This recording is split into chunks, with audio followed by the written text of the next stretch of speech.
ভালো জিনিসটা আল্লাহ রাস্তায় দান করতে হবে, ভালোটা। আমরা অনেকে যেটা করি, সবচেয়ে খারাপটা দান করি। ফর এন এক্সাম্পল, আমের বাগান আছে আপনার, তো আপনি ভাবলেন যে কিছু গরিবদেরকে দান করবেন। তো যেটা করে আমাদের দেশে সবচেয়ে পচা যেগুলো, ওইটার একটা বস্তা করে।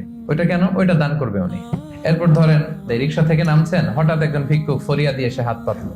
তো এখন আপনি ভালো মানুষ, আপনি দান করেন, দিতে চাচ্ছেন, তো পকেট থেকে টাকা বের করে খুঁজতেছে যে সবচেয়ে পুরাতন নোট কোনটা। তারপরে দেখবেন যে 5 টাকার স্কচ টেপ দিয়ে লাগানো থাকে না ছেঁড়া নোটগুলো, ওইটা খুঁজে যে ওইটা দিব।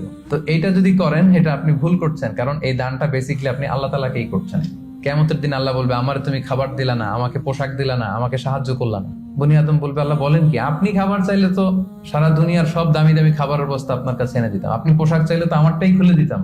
আল্লাহ বলতেন, ওই যে অসহায়, পীড়িত, দুস্থ, সুবিধা বঞ্চিত মানুষগুলোকে খাওয়ালে আমাকে খাওয়ানো হতো, তাদেরকে পড়ালে আমাকে পড়ানো হতো। তো এই যে আপনি ছিঁড়ার নোটটা যে গরিবের হাতে দিলেন, আসলে ওইটা আল্লাহরে দিয়েছেন আপনি, এটা কখনোই করবেন না। আল্লাহ তাআলা বলছেন, ওয়ালা তায়াম্মামুল খাবিসা মিনহু তুনফিকুন, খারাপটা আল্লাহরে দিও না, আল্লাহর রাস্তায় ভালোটা দিবে। সবচেয়ে ভালোটা যদি আপনি আল্লাহর রাস্তায় দিতে না পারেন, তাহলে আপনি তো ইমানদারি হতে পারলেন না। তাই আমরা ভালোটা দিব খুঁজে খুঁজে। আপনি আম বাগানের মালিক, আপনি সবচেয়ে টসটসে পাকা এক বস্তা আম আপনি কালেক্ট করবেন, যে এটা আপনি দান করবেন। ধরেন যে 10 টাকার কচকচে নোট নিয়ে আপনি সবসময় ঘুরলেন এবং এটা প্ল্যান করলেন যে যখন দিব, এই চকচকে 5 টাকার নোটটা দিব, কারণ আল্লাহ বলেছেন সবচেয়ে ভালোটা আমার রাস্তায় দাও। তো এই অভ্যেসটাকে আমরা একটু করতে পারবো ইনশাআল্লাহ।